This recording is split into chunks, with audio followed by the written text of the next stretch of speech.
heading into day 5 of flight cancellations stemming from that massive CrowdStrike outage. And while most airlines are almost back to normal, Delta Airlines isn't flying the friendly skies anytime soon, according to its CEO. Meanwhile, tens of thousands of frustrated passengers across America say they're being snubbed in their push to get refunds. Travelers at Hartsfield-Jackson Airport in Atlanta, Delta's hub, demanding their money back while combing through a sea of luggage with no hope in sight. Look around, there's bags everywhere, and there's still families just laying on here on the ground since Friday. People have been here since Friday. Yeah. So this is ridiculous. Regardless, this is not going to end. Like, the aftermath will carry over for the next two weeks. At least bag problems. At least bag problems and suitcases at Denver International Airport stacked by the dozen. Take a look at that.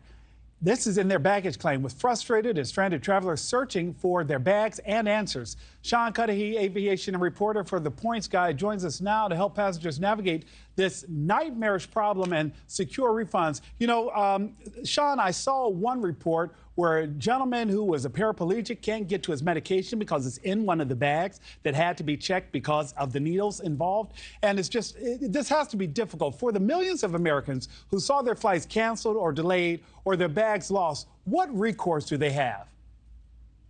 Well, first of all, they are entitled to a refund under U.S. Department of Transportation policy. If your flight is canceled or significantly delayed and you decide, all right, that's it, I'm just not going to travel, I'm going to skip this trip. If your flight is canceled, you are entitled to a refund, and it doesn't matter the reason for the disruption, back to the original form of payment. You don't have to take a flight voucher. You don't have to take frequent flyer miles. You are entitled to that refund. And Delta has actually publicized, there's a website you can go to, delta.com/refund, where they are processing these refunds and evaluating claims for refunds. Sean, is that exclusive to Delta because the rules changed this year? Is it different than it had been, or is this exclusive to Delta, or does it affect all airlines? This is a blanket U.S. Department of Transportation policy. The Biden administration did announce some rules to try to make it easier for customers to get these refunds. Those will actually go into effect a few months from now in October.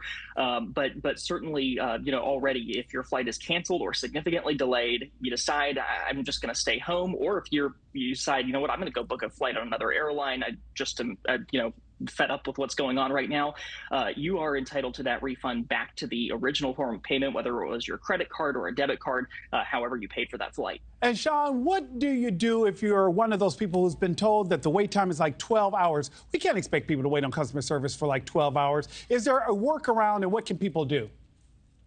I tell you what, my favorite tactic is to use the airline's app. Now, it sounds, given the tech outage that we saw over the last few days, it sounds a little counterintuitive. But if I were flying Delta this week and I were stuck somewhere, I would still be refreshing that app and seeing if I can find myself another flight. A lot of the time, the airline will send you a push alert when you have a disruption, and you can go in and actually make yourself other accommodations. Of course, the caveat right now is that so many passengers on Delta are trying to get those seats on the flights that are getting out because so many travelers have been affected over the last several days.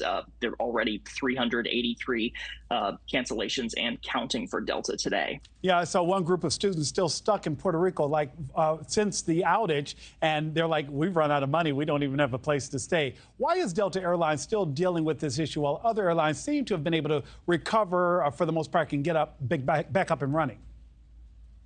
Yeah, we really have seen other airlines recover, and yet Delta has continued to cancel 1,100 flights yesterday, 1,300 on Sunday.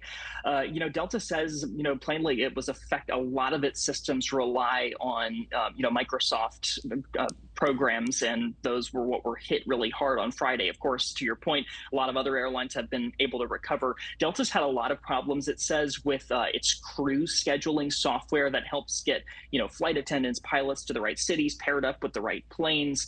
And we've seen in other cases with airline, meltdowns, when crew scheduling software encounters problems, it can really lead to some widespread disruptions across the network.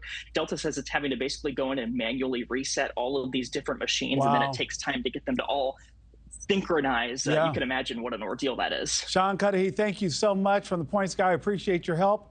Keep refreshing that app and stay patient. Thank you so much. Thanks for watching, everybody. Go to joinnn.com to find NewsNation on your television provider. Also, don't forget to click that red subscribe button below to get more of NewsNation's fact-driven, unbiased coverage.